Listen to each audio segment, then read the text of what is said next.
it's relatively normal when you're a small child to have some sort of imaginary world or friend or non realistic point of view on life.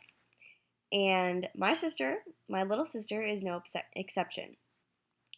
She had her own language, her own world. Everything was Chrissy world and Chrissy language, and she would switch off being a genie or a dog or some sort of animal, and she was perfectly happy with it.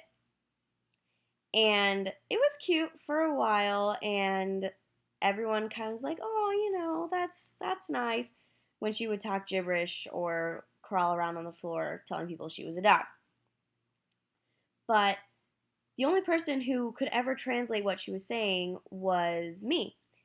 And whether or not what I translated from the gibberish language was actually true, no one will ever know.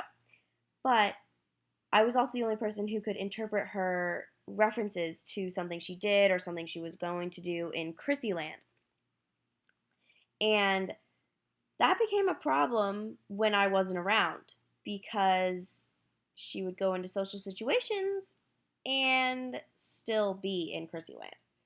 And I remember this one story, and it's really cute now in retrospective, but we were at Mommy and Me ballet class, and my mom and my sister um, were dropping me off for one of the orientation days or something when it was just the kids.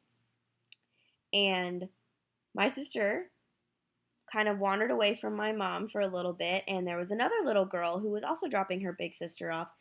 And she went up to her, to my sister, and she was like, "Hi, I'm Jamie. What's your name?" Blah, blah, blah, stuff like that. And my sister, not realizing what was about to happen, said to Jamie, this little girl, "I'm a Yayan and I will kya you." Rawr! And literally, this poor little girl started crying and ran and hid in her mom's skirt. And my mom was mortified. She could not believe that my sister had just done that. And it was bad enough that she said something like that, but then it was even worse that she had a lisp saying her L's like Y's. And so it was just really scary. And now it's funny, but that was when we realized that we really needed to not allow her to always be in Chrissy Land or always pretend she's an animal or not speak inappropriate language to other people because that gives off the wrong impression. And if I'm not there or if my mom's not there to kind of facilitate the socializing of this little kid with an imaginary world, then what would happen?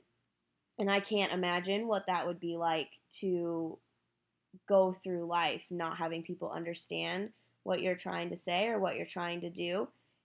And I'm just grateful that she had me as an older sister and parents who realized that this was a problem and did something about it before it got out of hand.